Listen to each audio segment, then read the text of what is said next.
Bienvenidos, gracias a todos por sumarse a este encuentro. Soy Gabriel Pereira, miembro del equipo directivo de ADRA, y están con nosotros Hernán Scotti, director de Recursos Humanos de día, y de noche también, Gerardo Bollini, Gerardo Bollini, quien es un colega de Rosario con un prontuario interesante, y Hugo Ojeda, también él está en Buenos Aires y forma parte ya hace mucho de ADRA y tiene su consultora. La idea de hoy es poder compartir un poco algunas experiencias. No pretendemos hacer ningún tipo de curso, sino simplemente estar presentes en un momento muy complejo que estamos viviendo todos, y en donde entendemos que la gestión de recursos humanos, nuestras posiciones, hoy son vitales en las organizaciones. La situación está delicada, todos tenemos mucha presión, todos estamos haciendo cosas nuevas, y nos pareció que teníamos que estar presentes para contener y acompañar a todos los colegas. La idea es, vamos a hacer 3 intervenciones cortas. Va a hablar Gerardo en primer lugar sobre una experiencia que desarrolló de e-learning. Por otro lado, Hugo va a hacer un análisis de lo que está pasando de la pandemia y de lo que se nos vino encima, un poco utilizando la teoría de la complejidad. Y por último, Hernán nos va a contar qué es lo que están haciendo hoy en la empresa, cómo es su día a día y qué cuestiones se están resolviendo en la actualidad.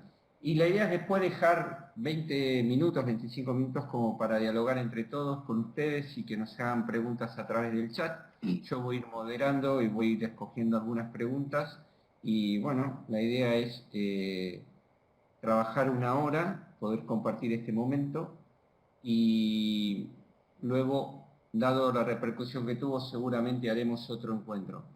No quiero dejar de agradecer a la Universidad Blas Pascal, que nos albergó y nos prestó la plataforma y además participa en la organización. Está Marcos, quien coordina la cuestión técnica. Y también contarles que desde ADRA hemos hecho algunas acciones con respecto a la pandemia. Una es, hay una encuesta que nos interesaría que la puedan completar. Está en la página web de ADRA, y es sobre cómo estamos viviendo este momento. Por otro lado, hemos colgado algunas láminas en donde intentamos dar algunas sugerencias o prácticas sobre lo que es la gestión virtual, que es algo que se nos impuso y que muchos tenemos que aprender a usar. Bueno, de nuevo, gracias. Ahí está también Jorge Mar del Plata, que es miembro de la comisión directiva, y un placer que esté con nosotros. Y bueno, arrancamos, Gerardo.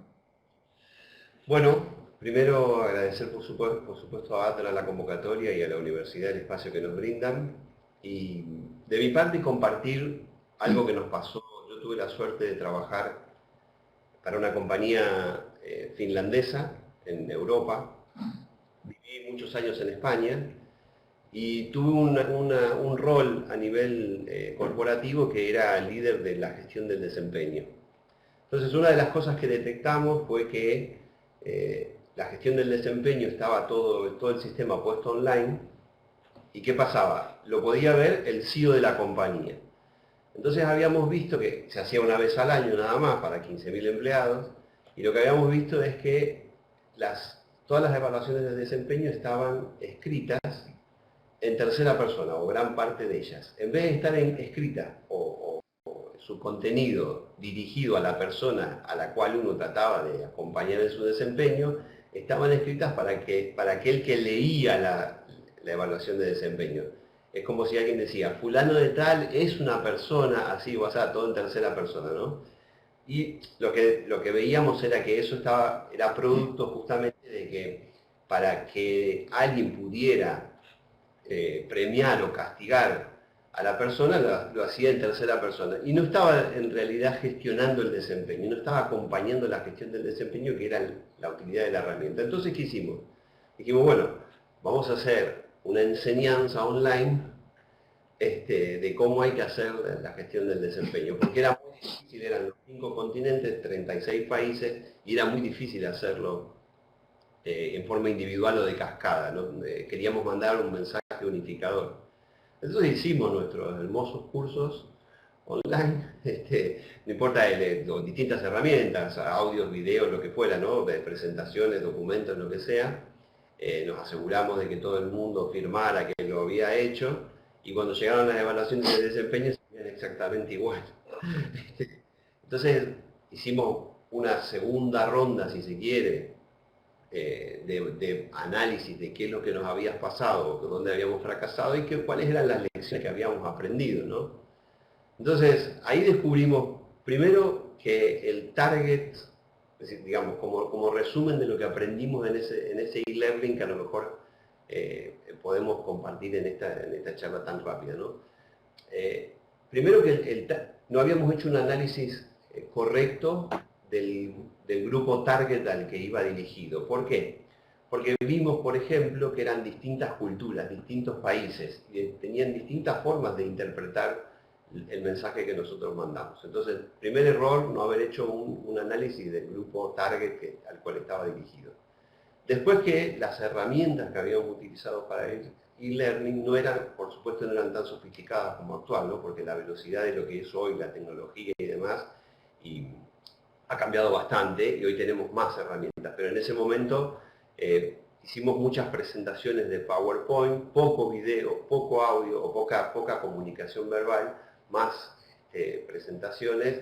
Y claro, ahí fallamos porque la tecnología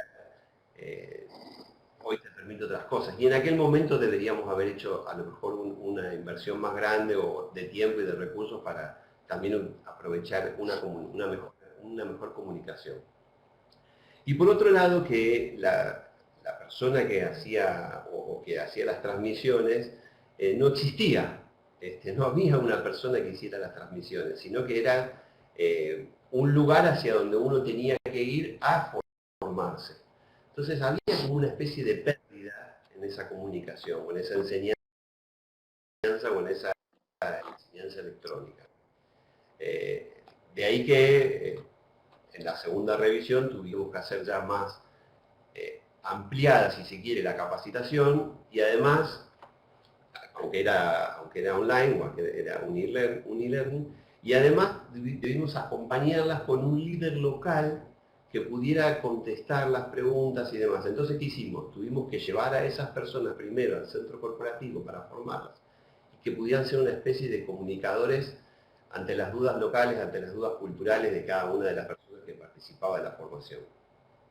Y la verdad que fue, el cambio fue rotundo, porque de un documento o de un video que era más estático, si se quiere, o sin interacción, pasó a había una persona de carne y hueso que pudiera evacuar dudas. Que a lo mejor no es el caso, ¿no es cierto? Hoy se puede hacer con tecnologías más modernas, que uno puede estar físicamente en distintos lugares mediante la comunicación más fluida del video, ¿no? Antes era más difícil que eso fuera el streaming. Online era más difícil y más pesado. Estoy hablando de hace unos 15 años atrás, más o menos. Así que eso fue, a grandes rasgos, el resumen de lo que se aprendió, ¿no? Que hay veces que uno piensa que está transmitiendo algo y en realidad que está generando un conocimiento, y en realidad no. En realidad simplemente es transmitir algo sin certificar o sin avanzar hacia ver si la otra persona aumentó el conocimiento. Y ese es un poco el resumen global que yo quería trasladar o compartir, ¿no? Hay una diferencia muy grande entre alguien que se pone delante de un auditorio y comparte un conocimiento porque hace un contacto físico, tiene una retroalimentación rápida del que está del otro lado, y en el e-learning no lo tiene. Entonces, uno está, cuando hace una capacitación online sin esa retroalimentación, se pierde la oportunidad para corroborar que la otra persona aumentó el conocimiento, es decir, que tiene un conocimiento nuevo. Y esas fueron las dos etapas bien marcadas de lo que hicimos nosotros. Lo primero fue transmitir un conocimiento y lo segundo fue tener una certeza de que ese conocimiento había sido incorporado en la gente. Y hoy, a lo mejor el e-learning permite, con herramientas más sofisticadas y más modernas, permite trabajarlo, pero ese fue el gran aprendizaje que nosotros tuvimos y que hoy, cuando lo hacemos, la verdad que en estos días de trabajo a distancia y de trabajos en equipo de cada uno desde su casa con la cuarentena, estamos desarrollando todos los días una nueva habilidad de comunicación porque justamente también nos está pasando de que hay los primeros días hay cierto caos, que bueno, Hugo después seguramente hablará más en detalle de eso, pero ese era un poco el resumen, Gabriel, que me gustaba, que yo quería compartir. Sí, Gerardo, ¿sabes qué me interesaría, aprovechando, que nos cuente qué está pasando en Rosario y qué obstáculos tuviste vos ahora en estos días y qué pudiste resolver? ¿Qué resolviste, si que resolviste algo? Mira, te diría que justamente en una reunión que acabamos de tener, nosotros somos un medio de comunicación, por cierto, yo trabajo en un medio de comunicación, tenemos diario, radio y publicidad gráfica en la calle. Es del grupo del diario La Capital. Como medio de comunicación somos una actividad esencial y tenemos dos o tres características particulares del negocio. Una es el horario en que se gestiona, porque normalmente todo el día uno tiene que producir la información, y otro horario en el que se distribuye, ¿no? El diario que tiene que llegar a la mañana temprano, imprimirse de noche y llegar a la mañana temprano. Y bueno, lo que nos pasó fue que tuvimos que rearmar un poco las formas de trabajar para que no hubiera tanto personal en un mismo tiempo, por el tema del contagio, para evitar o disminuir los riesgos de contagio y que los periodistas estuvieran más espaciados. Pero claro, producir una información al mediodía ya se conoce en todos lados, entonces uno tiene que condensar toda la información más de la tarde para que sea la más fresquita, y bueno, eso es algunos ajustes que hemos tenido respecto de la cuarentena. Lo que pasa es que eso, la verdad es que se puede manejar a distancia, sin embargo, el compartir la información, los periodistas tienen alguna particularidad en su forma de trabajar, a ellos les gusta el debate, porque ellos diseñan cómo va a salir la información, además de lo que es el contenido propio de la redacción de una noticia, para no pisarse entre unos y otros periodistas, porque a veces que se trabaja sobre una misma temática en distintos ejes, ¿no? Por ejemplo, en este caso de la pandemia es cómo está en la ciudad, cómo impacta en lo policial, cómo impacta en lo político, cómo impacta en la región, cómo impacta en lo laboral y cómo impacta en lo económico. Entonces quieren compartir una misma noticia para desgranarla en los distintos ámbitos. Y a veces que no lo pueden hacer cuando no están físicamente juntos. Y eso es un poco lo que estuvimos ajustando. Bueno, los chicos de sistemas no dan abasto, pobrecitos. Hay que aplaudir a los médicos y a los de sistema, porque la verdad es que están trabajando, sí, el equipo nuestro está trabajando más de 10, 12 horas por día, porque no dan abasto a llevar los equipos por ejemplo, cada uno en su máquina personal tiene un montón de información, pero si va a trabajar desde la casa, ese equipo hay que trasladarlo a un lugar con una unidad refrigerada porque va a estar encendido permanentemente y bueno, todo eso tuvo que reacomodarse. Y por otro lado, la ciudad que está paralizada realmente, la verdad es que, excepto ayer hubo un poco más de movimiento, pero que no fue feriado y hoy otro poquito, pero la ciudad está paralizada por completo y hay una psicosis en la calle que se nota. Sí. Pero bueno, más o menos eso es lo que está pasando hoy en el diario. Gracias. ¿Hugo?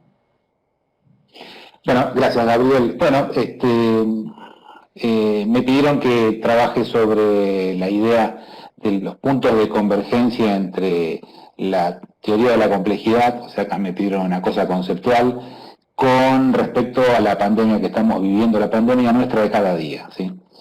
A ver, me armé un plan de 9 minutos de presentación que tiene como eje primero los aspectos asociados con la pandemia, algunos elementos relacionados con los efectos que la pandemia está generando en nosotros, y ahí lo voy a conectar directamente con la teoría de la complejidad a partir de la mirada de un investigador de Google, Eric Astroteller, que hizo un trabajo muy interesante de análisis de curvas de desarrollo tecnológico y nuestra capacidad de adaptación. Y voy a terminar abruptamente con algunas recomendaciones sobre cómo desarrollar algunas de las capacidades relacionadas con la complejidad en nuestras 4 paredes de nuestra cuarentena, ¿sí? Directamente. Bueno, a ver, voy a comenzar, quiero comentar algunas cosas. La pandemia que estamos nosotros atravesando ahora es una que en realidad nos plantea un desafío nuevo y absolutamente diferente. La verdad que no hay prácticamente ni metáfora ni analogía mejor que esta, que la que estamos viviendo para entender lo que es la incertidumbre, ¿sí? De hecho, estamos ahora pasando un mare magnum de contradicciones, la vemos todos los días, con la gente quebrantando las leyes, los decretos y las normativas de una manera habitual y normal, ¿sí? Esto da cuenta de un escenario que podríamos denominar efectivamente de complejidad. Stephen Hawking, el famoso físico, en su momento señaló y dijo que el siglo XXI sería el siglo de la complejidad. La complejidad se ve, por ejemplo, en el rizoma que explota y se desarrolla, o la sinapsis, la vía sináptica. Esto, cuando lo pensamos de esta manera, acordémonos del paciente 1 de la pandemia global, de esta pandemia. Una persona de 55 años que le detectaron la nueva peste allá en China en noviembre del 2019. De un caso que fue en noviembre, pasamos ahora a prácticamente 500.000, ¿sí? Esto es podríamos denominarlo como una especie de crecimiento geométrico. Y este crecimiento geométrico nos remonta, ya acercándonos más a la teoría de la complejidad, a un tal Edward Lorenz, que fue el padre de la teoría del caos. Él dijo una frase que hasta ahora también se escucha se puede leer en varios de los artículos periodísticos. El aleteo de una mariposa en Brasil puede producir un tornado en Texas. Antes que Lorenz, esto lo dijo en la década del 70, el mismo Einstein había dicho algo parecido, cuando dijo que hasta la más pequeña gota de rocío caída del pétalo de una rosa al suelo repercute en una estrella más lejana. Eso que dijo Lorenz y que decía Einstein no es otra cosa que el efecto mariposa, y ese efecto nos está impactando de manera decisiva a nosotros. Hace 2 días salió un artículo del MIT, el editor en jefe del MIT, Gideon Lichfield, sacó un artículo que lo tituló así, miren, un título un poco largo: aceptémoslo, el estilo de vida que conocíamos no va a volver nunca. La tesis que plantea Gideon Lichfield es que, aunque se suavice la curva, la palabra curva se popularizó en estos días para nosotros, ya sabemos de qué hablamos cuando hablamos de curva. Aunque se suavice la curva, mientras no haya cura, mientras haya una sola persona en el mundo con el virus, los brotes van a seguir ocurriendo, aún sin controles estrictos para contenerlo. Esto, de alguna manera, pareciera como una especie de mirada pesimista de este especialista del MIT, nada más y nada menos. Ahora, esto supone para nosotros un escenario de alta incertidumbre y, por supuesto, de una complejidad crítica. Yo les había hablado de Eric Teller, el investigador de Google, ¿sí? Que él nos ilustró con su investigación acerca de esta curva tecnológica. Y acá le voy a pedir al coordinador si me puede ayudar para poder compartir la pantalla. Quiero mostrarles una laminita nada más rápida, una única lámina, con respecto a lo que planteaba Eric Teller. Eric Astroteller es un investigador, tiene su propia firma actualmente, pero fue un investigador de Google y tiene un PhD en inteligencia artificial y hizo un análisis, ahora cuando apenas se abre la pantalla lo vamos a poder ver, hizo un análisis de 2 curvas. Hay una curva que es parecida a la curva de la pandemia, que es la curva del desarrollo de la tecnología digital, cómo se ha desarrollado a lo largo a lo largo del tiempo, y por otro lado una línea que es la línea de la adaptabilidad humana, ¿sí? Lo que plantea Eric Teller es que el desarrollo digital en un momento dado se va a despegar con respecto a la adaptabilidad humana de tal naturaleza que nos va a costar nosotros asimilar los desarrollos tecnológicos. Esa misma línea que plantea Eric Astroteller referido al desarrollo digital, nosotros la podemos analizar con respecto a lo que estamos viviendo ahora actualmente con la epidemia del COVID, ¿sí? COVID-19.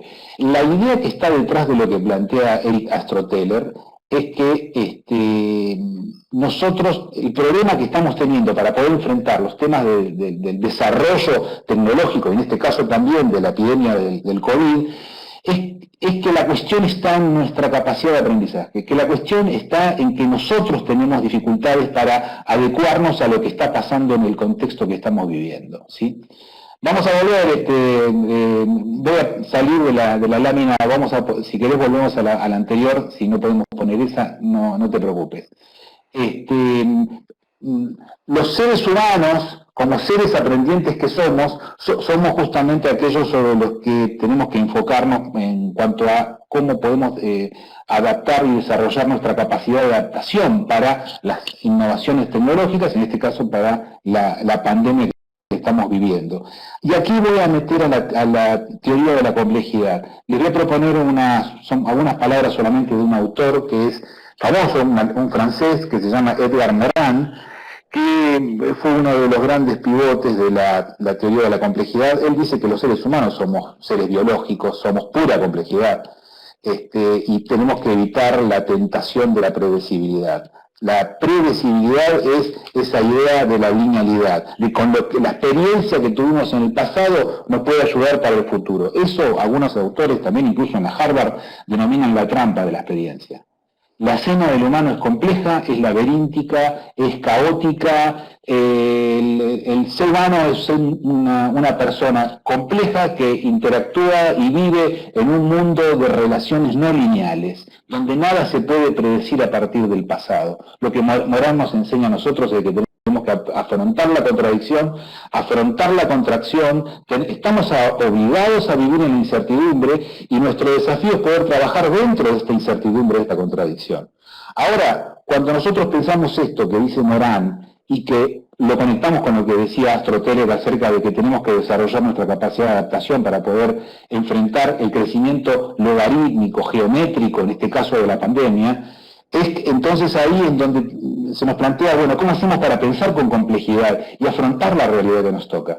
Ya en los últimos dos segmentos de lo que quería presentar, Nitin Noria, que es un decano de la Harvard Business School y autor de un artículo de la Harvard último que se llama ¿Qué necesita una organización para sobrevivir una pandemia?, nos plantea justamente dos elementos fundamentales que tenemos que desarrollar en un artículo que justamente está enfocado al tema de la pandemia. Uno es, tenemos que fortalecernos para enfrentar las incertidumbres presentes y tenemos que desarrollar un nuevo mindset, una cultura y mecanismos para una capacidad adaptativa superior, ¿sí? La idea de capacidad adaptativa superior me remota a un artículo que me recomendó mi socia Vero Araujo acerca de las estrategias adaptativas de 3 astronautas en una situación obvia de distancia social en el espacio. La capacidad de adaptación es un elemento central que tenemos que desarrollar, así mismo como el desarrollo de la capacidad para enfrentar incertidumbres. La cuestión que parece clásica y habitual, cómo desarrollamos nuestra capacidad de adaptación y nuestra capacidad para enfrentar incertidumbres, ahora nos plantea otra cosa, y es, ¿qué hacemos en nuestra casa, en medio de la cuarentena, para inducirnos a un mindset de tolerancia a la incertidumbre, mirada compleja y una fuerte capacidad adaptativa y de aprendizaje? Para cerrar, al respecto a esto, yo propongo personalmente 3 grandes estrategias, yo llamaría estrategias genéricas, para que en medio de las 4 paredes de nuestra casa podamos trabajar estos aspectos que son centrales para la epidemia del COVID. Uno es leer, lo otro es meditar y lo tercero es escribir, más allá de todas las otras que podemos llevar adelante. Quiero decirte algo sobre el tema leer. leer ficción y no ficción. La ficción nos va a ayudar a estimular la empatía, porque exploramos la vida interior de otros personajes. La ficción nos va a estimular la imaginación, la mirada intuitiva, nos va a permitir buscar y esperar finales inesperados. Ojo que no es lo mismo leer ficción que mirar una serie en Netflix. Ojo que no es lo mismo. Cuando nosotros leemos, estamos construyendo imaginativamente una escena. Hay como un uso más intuitivo de la situación. Esto nos ayuda a trabajar ese pensamiento más complejo. La no ficción, por otro lado, nos permite tener una sensación de finitud y por lo tanto nos abre el camino a que tengamos una mayor actitud de aprendizaje. Meditar, por otro lado, nos ayuda mucho, sobre todo a la memoria, y nos da mucha estabilidad emocional. En la meditación nosotros miramos el panorama de lo que estamos concibiendo de manera holística. La perspectiva compleja emerge en el momento que nosotros meditamos y nos transformamos en omniscientes y omnipresentes. Finalmente, escribir. Cuando escribimos tendemos a tener la necesidad de encontrar nuevas formas de decir las cosas. Sobre todo escribir a mano, porque eso favorece el desarrollo cognitivo.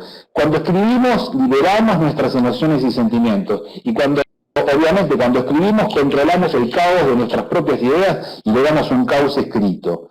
En tiempos de cuarentena, la escritura es terapéutica, ¿sí? Bueno, estos son algunos elementos que quería yo compartirles, yendo desde la situación de la pandemia hasta la teoría de la complejidad y terminando con 3 o 4 recomendaciones sobre qué hacer en nuestra casa en época de cuarentena. Gabriel.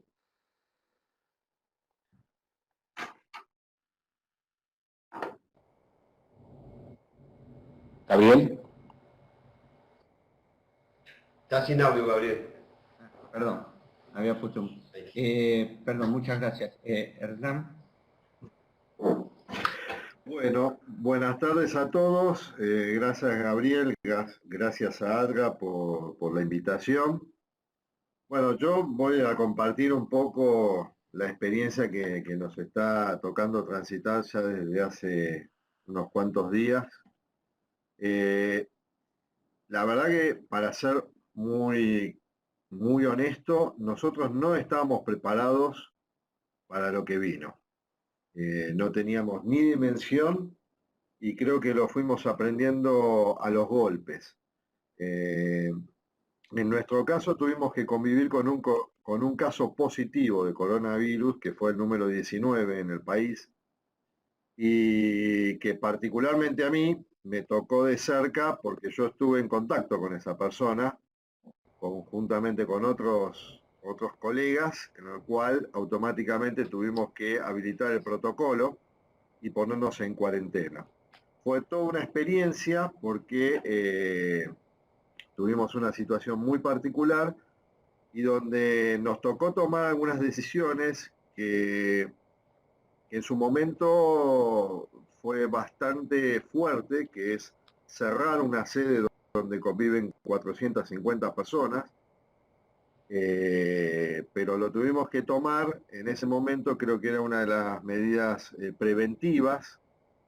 Insisto, no teníamos claro cómo manejarlo, pero visto y considerando todo el ámbito que tomó a nivel público, la inquietud de la gente que estaba acá, que todos pensaban que teníamos coronavirus por todos lados, bueno, fue la mejor decisión en ese momento que pudimos tomar. Por suerte, digamos, pasando la cuarentena, la persona que estaba con coronavirus ya fue dada de alto hace 2 semanas, y los que estábamos en cuarentena no tuvimos ningún síntoma. A partir de ahí, con esa medida donde cerramos la sede, yo actualmente estoy en la sede, pero la tenemos, somos 4 personas que estamos acá. A partir de ahí, lo que empezamos es a ordenarnos, estableciendo los protocolos, no solamente para la sede, sino también para las tiendas. Nosotros tenemos 920 tiendas, mayormente concentradas en Capital, son tiendas de proximidad, donde tenemos algunas con franquiciados y otras propias, y tenemos 4 centros de abastecimiento. Y a partir de toda esta situación, nuestro negocio se transformó en ser un negocio más, a ser un negocio esencial para los ciudadanos.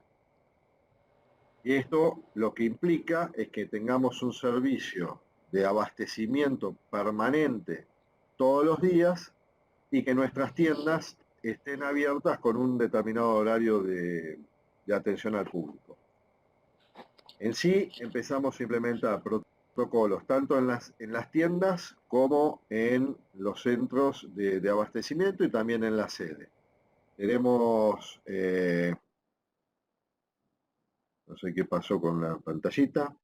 ¿Hola? ¿Me escuchan? Te estamos escuchando. Ah, ok. En términos de protocolo, tuvimos que informar a todos los empleados qué tenían que hacer en una situación donde hay una persona con síntomas y después qué situación hay que tomar con una persona ya confirmado con el positivo. Esto nos trajo también que tuvimos que tomar determinadas medidas preventivas porque nuestra gente que está en las tiendas está expuesta a un nivel de contagio, lo mismo que el personal que va a los centros de abastecimiento. Ahí con alcohol en gel, guantes, ahora estamos analizando algún tema de separador, barbijos, ahora en función también tuvimos que coordinar porque los sindicatos en ese sentido también se ponen un poquito más inquietos y tuvimos que empezar a bajar algunos decibeles porque los niveles de exigencias eran bastante altos. Y acá lo que es importante remarcar, porque todos estamos aprendiendo con esta pandemia. Lo que es clave es la palabra del servicio médico. Nosotros pusimos al frente de toda la situación al área médica, tenemos una estructura interna que asiste a las tiendas, asiste a la sede y asiste a los centros de abastecimiento.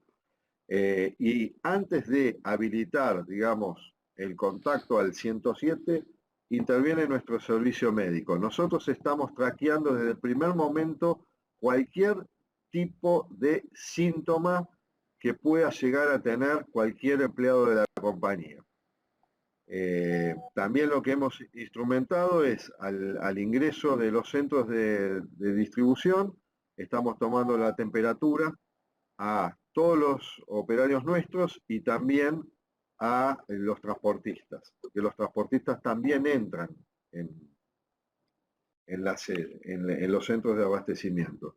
Una de las cosas que estamos tratando de terminar de finiquitar con la operación logística y con el sindicato es el cierre de comedor y el cierre de vestuarios, porque nosotros ya desfasamos los turnos, tienen 10 minutos de diferencia para que no se junten, y uno de los puntos que nos queda dando vuelta es el tema del comedor y los vestuarios, pero ya ahí me estaban confirmando que el comedor ya estaría casi cerrándose y el vestuario en corto plazo.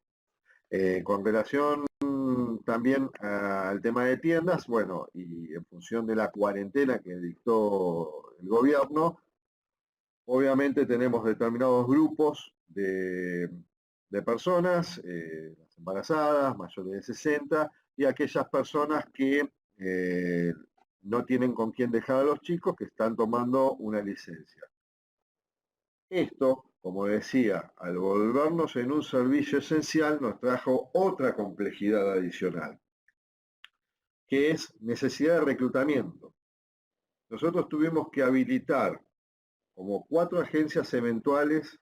Tengo todo el equipo de reclutamiento que supuestamente en una primera instancia pensábamos que no iba a ser necesario para empezar a contratar personal eventual para las tiendas y los centros de abastecimiento.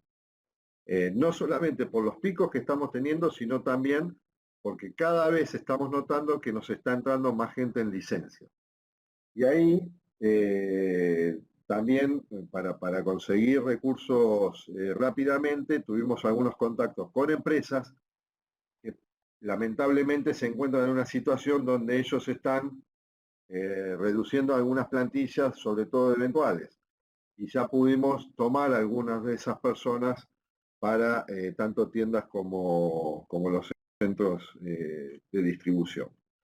Con lo cual, dentro de lo que es la gestión de recursos humanos, hay 4 áreas que yo diría están sobreexigidas en nuestra vida cotidiana. Uno es el servicio médico, otro es relaciones laborales, no solamente con atender a los sindicatos, sino también por todo el tema de las licencias, las dudas que tiene la gente.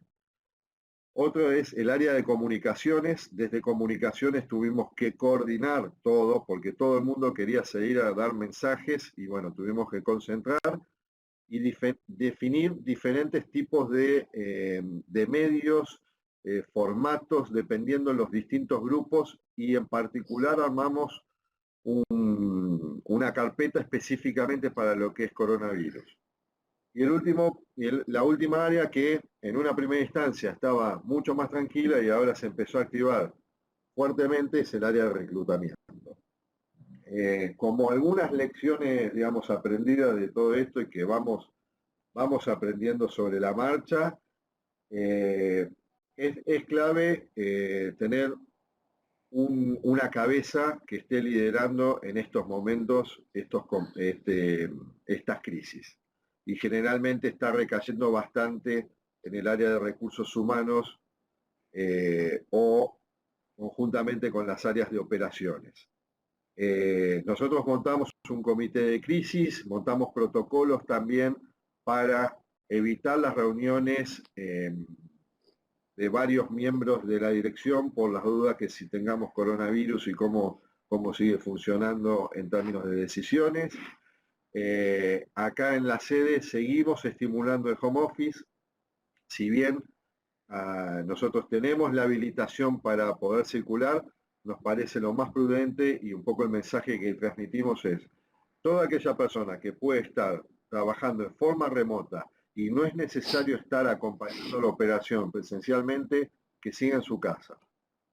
Y fundamental para mí es, acá el que manda es la voz del médico.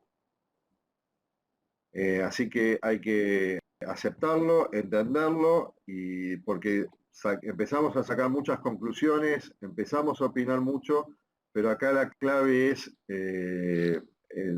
la posición del médico, que es el experto en cómo tenemos que manejarnos en términos de medida de prevención y qué tenemos que hacer al momento que tenemos síntomas o tenemos un positivo. Así que bueno, yo quedo abierto a cualquier tipo de preguntas que tengan.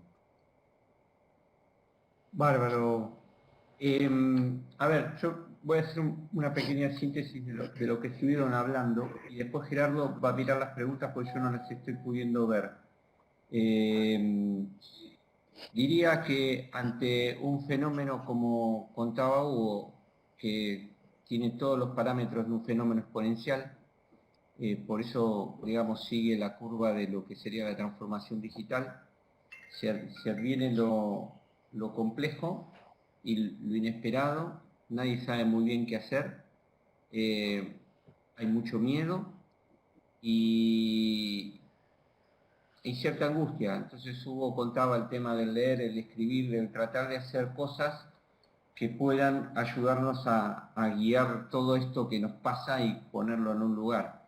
Por otro lado, Gerardo hablaba en esta experiencia que si bien es de un tiempo atrás, es perfecta para ahora porque tiene que ver con, nosotros pensamos a veces que la tecnología es lo que nos va a salvar y la tecnología es lo que transforma y la realidad lo que transformamos somos nosotros y usamos las herramientas como, la tecnología como una herramienta. Entonces en cualquier cosa que tenemos que hacer siempre tenemos que usar mucha empatía y ponernos y tratar de ver la posición del otro. Y por último, Hernán, que lo que realmente me sorprendió un par de cosas, porque uno piensa y escucha, bueno, las empresas están tratando de sacar gente, está todo el mundo achicándose y a vos te pasa una cosa al revés, viste que salía a contratar gente. Y lo que me interesó es identificar en un proceso de crisis quién es la voz del mando, que por ahí no siempre es la persona que uno cree o el muchachito de la película, para decirlo en algún momento. El médico normalmente en una empresa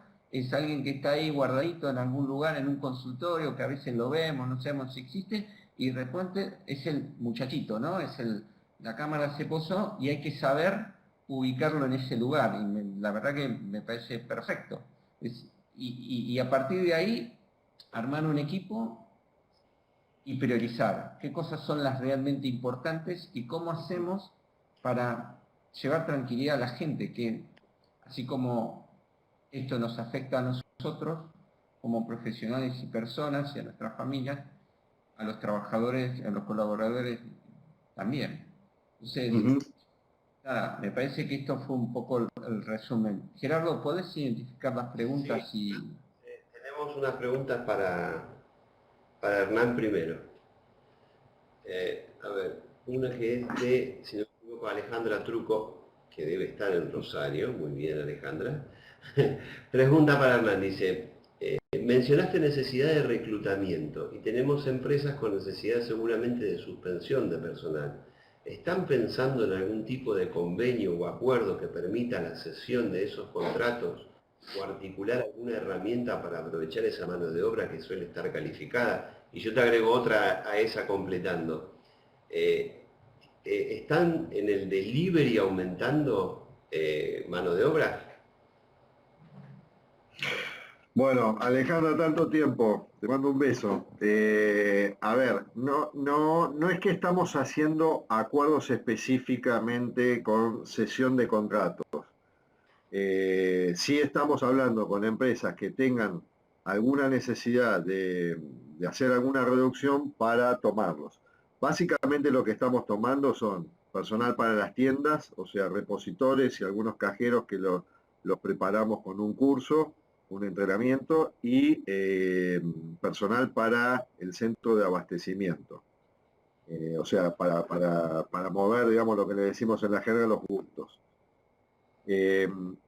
Nosotros lo que estamos ofreciendo también es una eventualidad, no es que tenemos planificado de acá hasta fin de año, o sea, todavía no tenemos bien claro cómo es el panorama que se nos viene. Tuvimos picos de venta en algunos días, pero después se empieza a normalizar. La experiencia que estamos viendo con España, porque bueno, el día es una empresa española, estamos monitoreando qué es lo que está sucediendo en España y en Portugal y qué es lo que se nos puede venir a nosotros, no solamente desde el punto de vista del coronavirus, sino también del pico y el impacto que va a tener en las ventas. Entonces, para resumir, es una posibilidad que pensemos un poquito más adelante. El tema de las sesiones, lo que tiene la sesión es que de alguna manera yo me tengo que traer todo el historial y por ahí una sesión implica que pasa con determinadas condiciones. Pero sí estamos teniendo conversaciones, insisto, con empresas para aquellos que tienen que finalizar el contrato, pasarlo. No obstante, vamos a analizar el tema de las suspensiones, si temporariamente lo podemos tomar. Hernán, y pregunta a Valeria, en este periodo de reclutamiento o de aislamiento obligatorio, ¿quién hace las búsquedas o si la gente se postula online o de alguna manera de forma directa? Y si estas personas que ingresan hacen un examen médico previo o no. Mirá, sí. Hoy nosotros estamos canalizando por empresas de agencias eventuales. Tengo el equipo de reclutamiento que por un lado está recepcionando información, pero digamos todo el proceso, sobre todo para hacer los exámenes médicos y las instancias que necesitan, es por medio de eventuales, de agencias eventuales. De hecho, muchas de esas agencias son los mismos que van pasando una persona de una operación a otra operación. Bien. Después, bueno, Alejandra Soto pregunta, ¿cómo es la comunicación diaria con las personas que están hoy trabajando desde la casa? Yo les puedo contar, me anticipo Hernán y Hugo,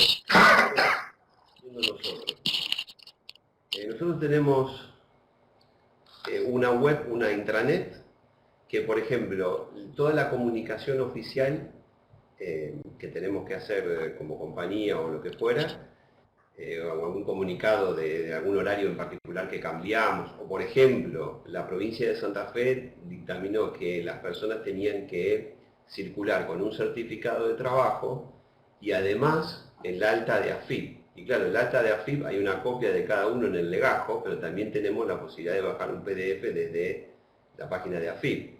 Entonces, en esta intranet se cuelga, si se quiere, toda la comunicación oficial. En este caso, por ejemplo, todas las actas de AFIP, cada uno podía entrar y bajarla. Eso en cuanto a la comunicación diaria, en cuanto a la comunicación formal, si se quiere. Cambiamos el email por la intranet. En vez de mandar un email a todo el mundo, va directamente a la intranet. Ellos saben que todo lo que quieran enterarse está ahí. Y después, para la gestión en general de las personas, los equipos chiquititos, más fácil, están todos con Hangouts o con Zoom, alguna aplicación para videoconferencia y grupos de WhatsApp, que es la parte más rápida. Y los equipos más grandes, como redacción, también tienen en la página de intranet una posibilidad de, nosotros tenemos un sistema digital realizado a medida para que cada uno se pueda conectar de forma remota desde ahí. No sé quién otro puede contar. Hernán, ¿cómo se comunican en la media? Bueno, nosotros tenemos, más allá de los mails, tenemos habitualmente, y es más, estamos haciendo todo el tiempo reuniones por Hangout, por medio de la plataforma nosotros tenemos Google, y habitualmente, bueno, hace un ratito acabo de terminar una reunión con todo el equipo, que están todos, algunos en alguna locación, otros en sus casas. El tema de WhatsApp también agiliza muchísimo, nos permite acceder rápidamente, pero básicamente es el Hangout, mail y los canales de WhatsApp. Sí, más o menos igual. Bueno, hay otra pregunta de Damián Viviano, que es bastante interesante, y dice, ¿están dando contención cada uno desde el área de recursos humanos? Y si la dan, ¿de qué tipo y con qué vías de comunicación?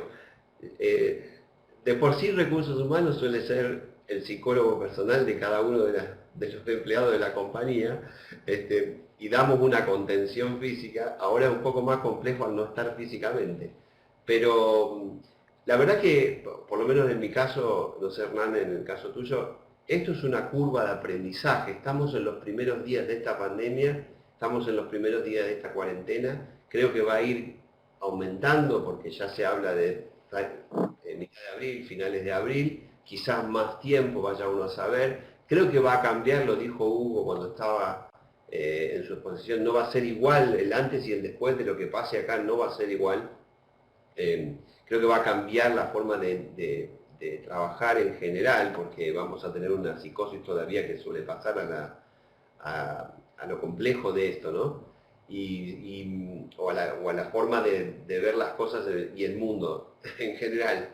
Pero la contención va a ser también un aprendizaje para nosotros, porque yo recibo un WhatsApp de una persona con un audio quejándose de su jefe que no le dijo tal cosa y después le exigió tal otra, y viste, se transfiere de lo que antes se hacía en persona a algo escrito en un mensaje o a un audio en un mensaje.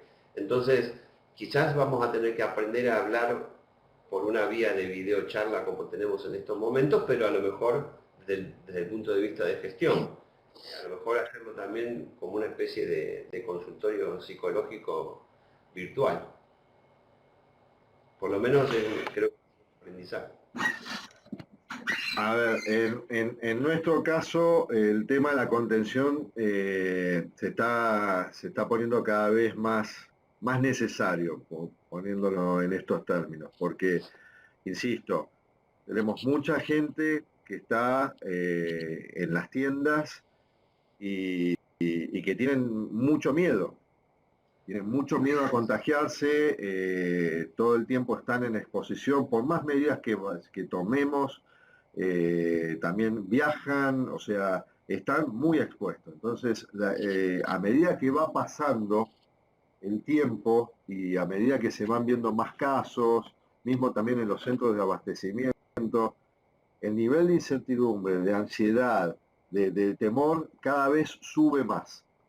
Y empiezan a haber hasta en algún punto, algunas conversaciones fuertes entre los colaboradores, con sus jefes, mismo con el servicio médico, con relaciones laborales. todos están muy inquietos. Entonces yo creo que es muy importante. ¿Qué cosas estamos tratando de enfocar? Bueno,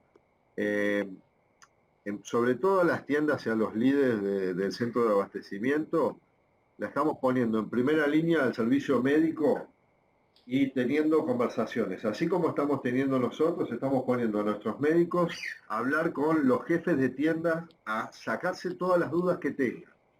¿Qué pasa en esto? Explicarle bien en detalle las implicancias que está teniendo el coronavirus, si con la lavandina, si es suficiente, si no tengo alcohol en gel, ¿qué me pasa? Si no utilizo el guante, bueno, y si me compro un casco, o sea, todas estas cuestiones, porque sí, no, estamos analizando hasta algunos cascos que para tapar, digamos, la cara a los colaboradores y eviten dos cosas. Uno, que a alguien le pueda llegar a contagiar algo, y otro es esto, evitar llevarse sus manos a la cara. Entonces, estamos generando por diferentes medios. Obviamente casi todo es virtual y haciendo mucho foco en los jefes de tienda y los líderes. Pero no obstante, buscando mecanismos donde la parte médica o los mismos de recursos humanos estén de alguna manera interactuando y acompañando a cada uno de ellos. No es fácil, hay que tener mucha paciencia. En nuestro caso particular se agrega todo el desgaste que estamos teniendo, porque ya no hay feriados, no hay sábado, no hay domingo, no hay horario. O sea, hace como 3 semanas que si lo no hacían en el se horario tiene nada. o se traspasaba la barrera laboral. Que esa era otra partecita de la misma pregunta de Damián, que si se traspasaba el horario laboral para contener a la gente o no. Sí, sí. Yo he estado personalmente el otro día hablando con 2 gerentes y directores hasta la 1:30 de la mañana. O sea, hoy estamos para todo. Claro. Hugo, una pregunta que hace Gianluca Diviase, que algo dije yo, pero te queda vos la pregunta, y dice, de acuerdo al funcionamiento de la teoría de la complejidad y el impacto y la relación con esta pandemia, ¿volverá todo a la normalidad en cuanto esto mejore o será solo así mientras dure la pandemia? Bueno, me parece una sabe. Bueno, ahí le está pidiendo a la teoría de la complejidad lo que la teoría de la complejidad quiere evitar absolutamente, ¿no? Es decir, primero, volver a toda la normalidad. Bueno, lo primero que uno podría decir acá es que, digamos, tendremos que aprender a naturalizar la incertidumbre. ¿Sí? La incertidumbre va a ser parte de nuestro escenario. Nuestra escena va a estar caracterizada por la incertidumbre. La búsqueda de la normalidad puede estar diciéndonos que no queremos movernos en este mundo caótico y desordenado. Esta va a ser la habitualidad. Acostumbrémonos a eso. No busquemos una normalidad que no va a aparecer. Por otro lado, la teoría de la complejidad, más que brindar respuestas, plantea interrogantes. La teoría de la complejidad no es una herramienta de management. La teoría de la complejidad nos da un marco de pensamiento, en realidad, dentro de lo que es, digamos, lo que es la ciencia. Y bueno, lo que me interesa a mí es las ciencias sociales. Ahora, el traspaso al management puede ser que de alguna manera la teoría sea cooptada por el management en todo caso, pero no pretende dar una herramienta managerial para enfrentar esta situación, más allá de el esfuerzo que hagamos al respecto. ¿Sí? Hugo, sí, yo creo que... si me permitís, yo lo que diría es que lo que es seguro es que va a haber una nueva normalidad. O sea, el mundo, como lo dijo Hugo antes, el mundo que era hace 2 meses no es más, no existe más. No vamos a volver más al mismo punto. Esta es una revolución que de la teoría de la complejidad cambió el eje de equilibrio, lo dispara hacia otro lugar. ¿Dónde va a terminar? No sabemos, pero no va a volver al mismo lugar que antes. Eso es lo único cierto. Sí, yo coincido. Coincido, aparte, no es algo que nosotros estábamos preparados, entonces ahora esto nos va a preparar. Y hay otra cosa más, que las nuevas generaciones, o los más jóvenes, si se quieren, a lo mejor nosotros ya pintamos unas cuantas canas, los más jóvenes ya tenían una visión del mundo distinta que estaba muy sólida en estos temas del cuidado personal y el cuidado del medio ambiente y cómo se presentan ellos en el mundo, y esto los va a potenciar pero terriblemente. Esto va a hacer que ellos, los más jóvenes, estén en una lucha permanente de trabajar hacia el cuidado del mundo y el cuidado de las empresas, el cuidado de las personas. Así que esto me parece que va a cambiar bastante la forma de pensar de muchos de nosotros. Otra pregunta que había, que si bien no era algo que nosotros estábamos exponiendo, quizás Hernán y yo podamos responder, era respecto de las licencias. Pero esperen que se me fue. Decía, cómo estábamos manejando los pedidos de licencia en base a lo que el gobierno decretó. Y yo voy a responder fácil. Es tan delicado el tema que a mí, ante la duda, le doy la licencia. Después veo cómo me justifica. Porque tengo un primo que vino de China, no sé de dónde, de Francia, y estuvo cerca mío a 700 metros. No importa, yo te doy la licencia. Después veo cómo hago para adaptarme y rearmar las cosas, porque la verdad es que tuvimos bastantes pedidos de cuidado de chicos, de diabetes tipo 1, de hipertensión, de problemas de stent en el corazón, es decir, tuvimos bastantes solicitudes de licencia. Y la verdad es que pedirle certificados o implementar determinadas formalidades era demasiado rígido y dijimos, bueno, ok, firmar una declaración jurada rápida en el pedido de licencia, pero después vamos a ir un poco organizando las justificaciones más formales y bueno, aquel que se haya hecho el vivo, por supuesto, tendrá su corrección, ¿no? Pero no sé, Hernán, ustedes si ustedes implementaron algo o fueron más. A ver, ese es uno de los grandes temas. Nosotros también tomamos, cuando vienen a plantear y vemos que la licencia ya pasa más por una sensación de posible contagio y demás, tratamos de conversarlo, de hacerlo reflexionar, pero no por la empresa en sí, sino porque nosotros hoy, como dije al principio, nos volvimos en un servicio esencial. Hay un montón de gente que sale a comprar todos los días al supermercado y más que nada las tiendas de proximidad. Entonces, nosotros no es que tenemos grandes estructuras en las tiendas, con lo cual te faltan 2 o 3 empleados y tenés que cerrar la tienda, no la podés dejar operativa. Entonces es bastante complejo. Ahora nos pusieron también restricciones sobre el espacio que tienen que tener entre un cliente y otro, cuántos pueden estar ingresando, que debería haber alguien en la puerta frenando el ingreso. O sea, es todo recursos que en un contexto donde todos levantan la mano que se quieren tomar licencia, es complejo. Claro. Ante la situación compleja, nosotros también habilitamos a que se tomen la licencia. Y después vamos a ir viendo. Hoy lo que es fundamental es descomprimir un poco toda la situación. De hecho, esta semana tuve una discusión fuerte tuvimos una discusión medianamente fuerte con los amigos de camioneros, que habíamos puesto alcohol en gel, habíamos tomado la temperatura, no solamente a los nuestros, sino también a los transportistas.